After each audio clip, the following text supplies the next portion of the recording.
하루를 살아가는 시편 묵상 10월 17일 묵상을 시작하겠습니다. 오늘도 시편 119편 묵상으로 여러분들과 함께 하겠습니다. 오늘 시편 묵상의 제목은 나를 빚어가시는 주님의 손길입니다. 오늘의 시편 말씀을 읽겠습니다. 시편 119편 73절에서 80절입니다. 주의 손이 나를 만들고 세우셨사오니 내가 깨달아 주의 계명들을 배우게 하소서. 주를 경외하는 자들이 나를 보고 기뻐하는 것은 내가 주의 말씀을 바라는 까닭이니이다. 여호와여, 내가 알거니와 주의 심판은 의로우시고 주께서 나를 괴롭게 하심은 성실하심 때문이이다.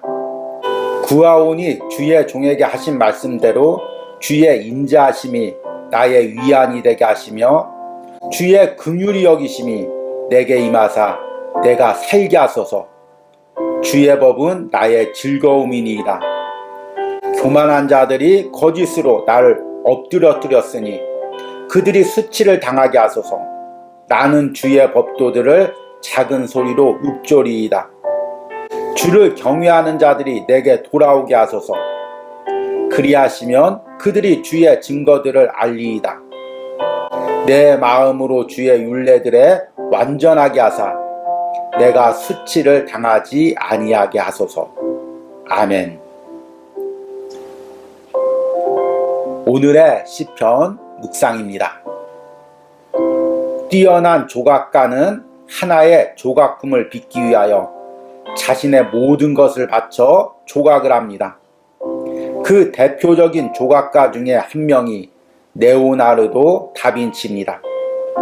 그는 우리에게도 잘 알려진 다비드상을 조각했습니다.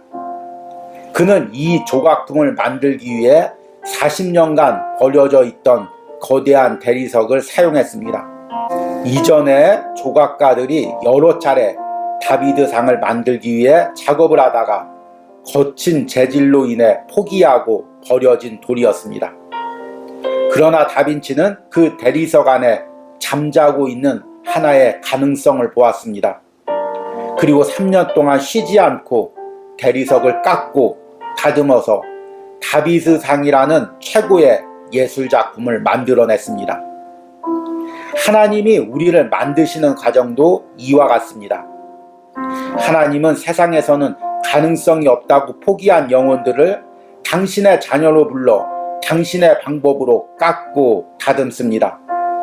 그리고 하나님의 형상을 닮은 멋진 작품으로 만들어 가십니다. 시편 119편의 기도자는 말씀 안에서 걸어온 자신의 삶을 하나님이 만들고 세운 작품으로 비유합니다. 주의 손이 나를 만들고 세우셨사오니 내가 깨달아 주의 계명들을 배우게 하소서. 하나님은 그를 말씀으로 만들고 세우기 위해 때로는 그의 삶에 아픔을 주셨습니다. 그러나 기도자는 이것 역시 하나님의 위대한 섭리 가운데 있음을 고백합니다. 여호와여, 내가 알거니와 주의 심판은 의로우시고 주께서 나를 괴롭게 하심은 성실하심 때문이이다. 그는 이 과정에서 주님의 인자와 긍휼을 바랍니다. 교만한 사람들의 핍박 속에서도 묵묵히 주님의 말씀을 묵상하기 원합니다. 그리고 함께 주님의 말씀을 경외하는 자들과 주님의 신원을 기다립니다. 많은 신앙인들이 내가 구원을 받고 하나님의 자녀가 되면 모든 것이 끝난 것처럼 생각합니다. 그러나 구원을 받은 후에 하나님의 더 위대한 작업이 남아 있습니다. 그것은 예수 그리스도의 형상대로 나의 영혼을 빚어 가시는 것입니다. 그래서 바울은 나의 자녀들아, 너희 속에 그리스도의 형상을 이루기까지 다시 너희를 위하여 해산하는 수고를 하노니 라고 말합니다. 이 과정에서 하나님은 때로는 상황과 사람의 고난으로 우리를 깎아내십니다. 그리고 말씀을 순종하도록 우리를 다듬어 가십니다. 이 모든 과정에서 그리스도인은 주님의 인자하심과 성실하심을 보게 됩니다. 지금 주어진 이 상황 속에서 나를 향한 주님의 인자와 성실을 볼 수 있습니까? 그렇다면 나는 지금 하나님의 위대한 작품이 되어가고 있는 과정입니다. 아멘. 오늘의 시편 해석과 적용입니다. 우리는 계속해서 시편 119편을 묵상하며 말씀 안에서 살아가기를, 또 말씀을 따라 살아가기를 간구하며 몸부림치는 기도자의 고백을 듣게 됩니다. 그런데 우리 중에는 이 시편 119편을 묵상하면서 이런 마음이 들지도 모릅니다. 왜 굳이 저렇게 말씀 가운데 살기 위해서 몸부림을 칠까? 어차피 나는 구원을 받은 존재이고 또 이렇게 사나 저렇게 사나 어차피 천국에 갈 존재인데 왜 굳이 저렇게 사람들의 핍박과 조롱을 받으면서도 말씀 가운데 그 길을 걸어가려고 몸부림을 칠까? 이렇게 생각할 수가 있습니다. 비록 겉으로는 이런 표현을 하지 않지만 우리들 마음 안에 조금씩은 이런 마음들이 있습니다. 이런 생각 때문에 우리가 신앙을 가지면서도 굳이 말씀 안에 살아가면서 손해나 피해를 보지 않으려고 합니다. 그러나 우리 그리스도인의 삶은 구원받았다고 끝나는 것이 아닙니다. 내가 예수 그리스도의 보혈의 은혜로 구원을 받고 하나님의 자녀가 되고 천국 백성이 되었으면 하나님께서 이 땅에 나를 남겨두신 이유가 있습니다. 이 땅에 가졌던 나의 모든 죄성과 나의 모든 죄된 자아들을 하나님께서 깎고 다듬으셔서 하나님의 형상으로 만들어 가시는 과정이 남아있는 것입니다. 이것이 사실은 구원과 별개의 과정이 아닙니다. 우리가 구원을 받았으면 반드시 하나님이 나를 하나님의 형상으로 만들어가는 과정을 거쳐야 합니다. 그리고 이 과정에서 가장 하나님께서 사용하시는 도구가 바로 말씀입니다. 말씀으로 나를 깨트리고 말씀을 따라 살아가게 하면서 점점 하나님의 형상을 닮아가게 하는 것입니다. 그리고 이 과정에서 때로는 고난과 아픔이 있죠. 그러나 말씀 안에 살아가는 사람은 이 모든 것이 나를 만들어 가시는 하나님의 인자와 성실임을 깨닫고 그것을 찬양하게 됩니다. 우리가 그동안 계속해서 반복했던 시편의 전체의 주제이기도 하죠. 오늘 시편의 기도자도 바로 자신을 깎고 다듬어가는 그 하나님의 인자와 성실을 노래하고 있습니다. 오늘 73절 말씀을 보니까 주의 손이 나를 만들고 세우셨사오니 내가 깨달아 주의 계명들을 배우게 하소서. 여기서 주님의 손이란 주님의 역사하는 섭리죠. 그리고 주님께서 나를 창조하시고 그대로 놔두신 것이 아니라 계속해서 말씀을 깨닫게 하시고 말씀으로 나를 다듬어 가신다는 것입니다. 그리고 이 과정에서 때로는 아픔이 있고 고난이 있어도 이것이 주님의 성실임을 시편의 기도자가 깨닫고 감사합니다. 75절과 76절의 말씀을 보니까 여호와여 내가 알거니와 주의 심판은 의로우시고 주께서 나를 괴롭게 하심은 성실하심 때문이이다. 구하오니 주의 종에게 하신 말씀대로 주의 인자하심이 나의 위안이 되게 하시며 주께서 나를 괴롭게 하심은 성실하심 때문이니라. 여기서 성실이란 어떤 의미일까요? 뒤에 나오는 인자와 연결된 단어입니다. 하나님이 인자하심으로 당신의 자녀들을 돌봐서 하나님의 백성이 되도록 인도해가는 모든 과정 속에서 하나님의 성실하심이 역사하십니다. 그래서 때로는 나를 깎고 다듬어 가십니다. 그리스도인은 나를 깎고 다듬어 가시는 그 하나님께 원망하고 또 반항할 것이 아니라 이 과정에서 하나님의 섭리를 보고 하나님의 성실과 인자를 찬양할 수가 있어야 됩니다. 오늘 시편의 기도자가 바로 이 부분을 찬양하고 있는 것입니다. 그리고 이 과정에서 주님께서 우리를 긍휼히 여기십니다. 인간은 몇 번 지도를 하고 충고를 하다가 말을 듣지 않으면 포기합니다. 쟤는 안 되나 봐. 가르쳐줘도 안 되나 봐. 그러나 우리 주님은 인자와 성실로 계속해서 나를 당신의 자녀로 만들어 가십니다. 나를 긍휼히 여기시고 불쌍히 여기셔서 포기하지 않고 끝까지 그 길을 인도해 가십니다. 77절에 주의 긍휼히 여기심이 내게 임하사 내가 살게 하소서. 주의 법은 나의 즐거움이니이다.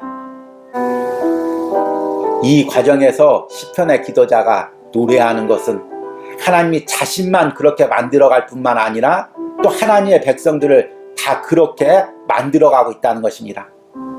그래서 주님의 성실하심과 인자하심, 긍휼을 맛본 사람들은 함께 그 하나님의 섭리를 찬양하는 것입니다.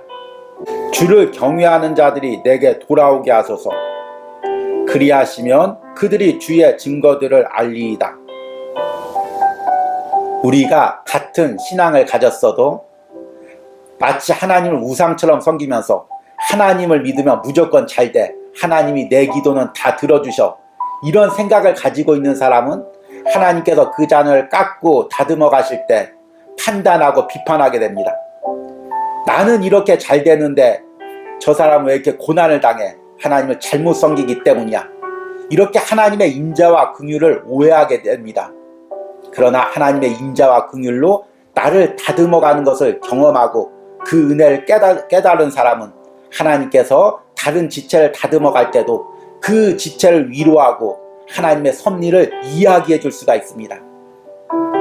지금 이 고난을 주는 것은 하나님께서 당신을 버리기 위해서가 아니라 당신의 자녀로 만들어가기 위해서 깎고 다듬어 가시는 과정입니다.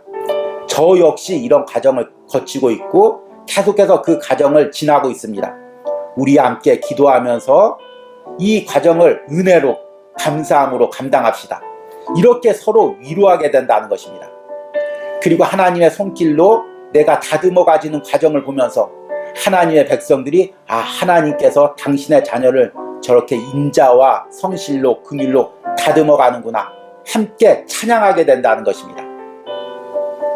이런 은혜가 우리들의 공동체 안에 있으면 얼마나 감사하겠습니까? 지금 시편의 기도자는 이런 은혜를 꿈꾸며 자신을 다듬어가는 하나님의 성실과 인자를 찬양하고 있는 것입니다.